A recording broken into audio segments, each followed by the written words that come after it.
Геометрия как у AirPods Pro, но размеры значительно больше. Сенсоры приближения рабочие, сумасшедшая автономность. Очень крутой Bluetooth модуль, как в Pixel Buds 2320. Защита от влаги IP54, практически бесшовное переключение между правым и левым наушниками, программа для управления, очень приличный активный шумодав, минимальная задержка в игрушках, даже чувствительность сенсоров настраиваемая, 10-мм драйверы и управление функциями прямо из шторки телефона. А еще и анимация подключения, которая здесь правда работает крайне косо. Звучание супер. Но основная прелесть здесь, конечно, это режим прозрачности. В таких дешевых моделях он редкое явление. Ну и, конечно, я получил эти наушники от официалов. Разыграю 3 пары среди вас. Условия: лайк, подписка и комментарии с информацией, что вам в этих наушниках понравилось. Cube642, всем привет, вы на канале Польза.нет, меня зовут Саня, минимум 5 обзоров в неделю выгружаю лично. В описании розыгрыша 5 Mi Band 5 серии я разыгрываю ежемесячно. А еще в этом месяце есть в розыгрыше робот-пылесос и 2 смартфона. Розыгрыш, как всегда, 30 числа на стриме. Стримы сохраняю, подписывайтесь с лайком. И теперь кратко о беспроводных наушниках Edifier TVS NB2. Начать я бы хотел под распаковку со стандартной информации. Не все в курсе, я этот бренд не люблю. Мне с их продукцией раньше не везло, в итоге осадок остался. И как я не устаю повторять, о них я рассказываю только если мне предоставляет их продукцию производитель. Так что без технического задания, только факты. Продаются наушники в двух цветах, черном и белом. В розыгрыше, кстати, только белый цвет. Распаковывать я его не буду, чтобы победителям было приятнее получить наушники. Коробка как у ювелирного изделия. Не особо дорогого изделия, но оригинально. Ароматов химии нет. На внешнем пакинге самое главное — это QR-код. По нему вы можете скачать программу для управления наушниками. В идеале, как я уже говорил, в наушниках есть анимация. Но на всех телефонах, которые у меня есть, она работает через раз и так быстро, что картинку еле успеваешь заметить. Комплект: инструкция, кабель для зарядки Type-C, мешочек для переноски и 2 пары сменных амбушюр. Все супер эконом. Инструкция на русском довольно скудная, но полезная. Амбушюры, конечно, нужно менять. Длина звуковода под крепление амбушюра 3 мм, ширина 6 мм, полная длина 7 мм. Из этих цифр, я думаю, понятно, что даже пассивная шумоизоляция здесь супер, если вы их в ухо сможете запихать. С другой стороны, в мои уши и в уши моей супруги наушники свободно помещаются. У меня уши средние, у нее маленькие. По боксу. Материал исполнения под кожу мне не понравился, хотя собран бокс качественно. Вес без наушников 40 граммов. В кармане носить неудобно, но за другой предмет не примут. Одной рукой открыть наушники можно, но сложно. При сильной тряске наушники внутри болтаются, но крышку мне тряска открыть не удалось. Размеры бокса 55 мм на 67 мм и на 30 мм. У бокса 2 индикаторных диода. Один у кабеля для зарядки, для индикации заряда, второй внутри бокса для индикации подключения. Плюсом внутри кнопка для активации режима сопряжения у наушников. Заряжается бокс только по кабелю Type-C, беспроводной зарядки в нем нет. Люфт у крышки минимальный, 2 раза наушники кейс перезаряжает. Кейс заряжается 1,5 часа от 0 до 100. Наушники. Металл плюс пластик. Габаритные. Габариты вы видите сами, притом еще в сравнении с другими популярными наушниками. По этим всем популярным наушникам, конечно же, у меня обзоры есть на канале. К слову, обзоров на беспроводные наушники у меня под 200 штук. Выглядит именно эта модель по мне классно. По-мужски. Есть датчики приближения, которые у меня работали довольно сносно. Защита от влаги и пыли скромная, IP54, но легкого дождика можно не бояться. Весит один наушник 6,1 граммов. Внутри Bluetooth версии 5.0, но драма начинается с мелочей. Работают они с андроидом только по кодеку SBC, что многих оттолкнет, хотя и зря. Сенсорное управление терпимое. В программе можно настраивать чувствительность, но функций по минимуму. Есть переключение режимов с активного шумодава на обычный режим и обратно, или с режима прозрачности на обычный. Ответ на звонок, сброс звонка, активация и деактивация игрового режима с заявленной задержкой, внимания, в 80 миллисекунд. Одиночное нажатие и удержание не активно. Заряжаются наушники полностью за 1 час 20 минут. Автоматическое подключение наушников вместе или по отдельности при вынимании из футляра работает вообще быстро и без сбоев. Внутри 10-мм драйверы. Шумодав в идеале должен обрезать 40 дБ, отрабатывает не супер, и при его активации остаются одни басы. С другой стороны, он рабочий, это факт. В режиме прозрачности печаль. Мне не понравилось, как наушники шумят. Автономность ушей при активированном шумодаве 5,5 часов на 100% громкости, что даже очень сильно. На 50% громкости все 7 часов. В шторке заряд наушников виден. С кастомными амбушюрами в бокс наушники помещаются. Приложение. В нем можно увидеть заряд только наушников, активировать режим шумоподавления и прозрачности, настроить чувствительность сенсоров, датчик приближения и игровой режим. При том, что приложение только на английском, надеюсь, они его допилят. По стабильности соединения очень многое зависит от вашего телефона. У меня ничего критичного по работе не было, отвалы не наблюдались, микрофризы бывали, но не часто. Через одну стену ловят свободно. Задержка в играх и YouTube в игровом режиме по заявлению производителя 80 миллисекунд. По ощущениям, заметной задержки в играх и YouTube нет. PUBG играть комфортно. Вот вам ее пример.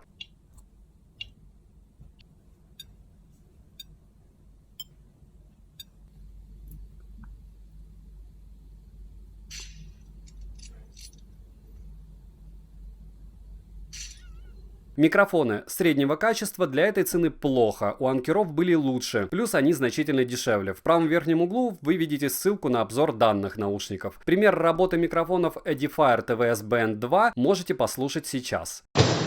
Пример работы микрофонов наушников Edifier с активным шумоподавлением на улице. Идет небольшой дождик, незначительный ветер. Я сейчас подхожу к дороге и сейчас уже стою рядом с ней. Мимо меня проезжают машины, я немного повысил голос, но не кричу.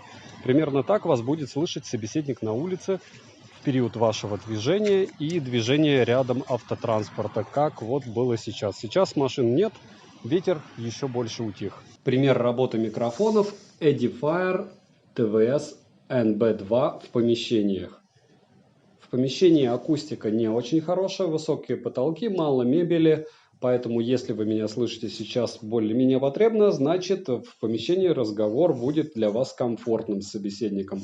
Если нет, то нет. Напоминаю, что записываю я на Redmi Note 7. То есть не на какой-то там супер телефон, примеры работы микрофона, а вот на довольно скромный и бюджетный телефончик. Амбушюра подходит SpinFit SP100, подходит к наушникам они идеально. Ссылку на них вы можете найти в моем телеграм-канале со скидками по ссылке в прикрепленном комментарии. Звучание. В обычном режиме особых придирок у меня к ним нет. И громкость с приличным запасом. На максималках не хрипят. Бас упругий и обволакивающий. Давно я такого баса не слышал. Средние частоты правильные, звучание сбалансировано. Высокие частоты без акцента, но в то же время не обрезанное. Звучание многоуровневое, все инструменты различимы. Сцена рисуется поразительно правильно для такого форм-фактора. Из минусов: нет перелистывания треков назад, нет контроля громкости, не узнать остаток заряда батареи бокса, нет мультиподключения, режим прозрачности желает лучшего, шумодав портит качество звука заметно, при его активации остаются одни басы. Кодек только SBC, нет быстрой зарядки бокса и наушников. Цена по ссылке в описании к видео скачет постоянно, на распродажах можно купить относительно выгодно, да и отзывов на этот товар более чем хватает. Резюмирую, советую эти наушники за звучание, при том, что с айфоном звучание ничем не хуже, чем с любым моим телефоном на андроиде. Кодеки бывают разные, и даже по кодеку SBC можно переносить очень достойный звук. В мой топ-5 по активному шумодаву среди ТВС наушников, ссылку на который вы видите в правом верхнем углу, эти наушники не попали бы, но по совокупности качеств я говорю им да. Напоминаю, что 3 пары этих наушников белого цвета я разыграю 30 числа. Подписывайтесь с колоколом, ставьте лайк за труды, пишите, что еще купить на обзор. Следующий обзор будет на универсальную зарядку на 120 Вт. Спасибо за просмотр, девайс сюда или нет, польза нет даст ответ. Добра и удачи вам, дорогие друзья.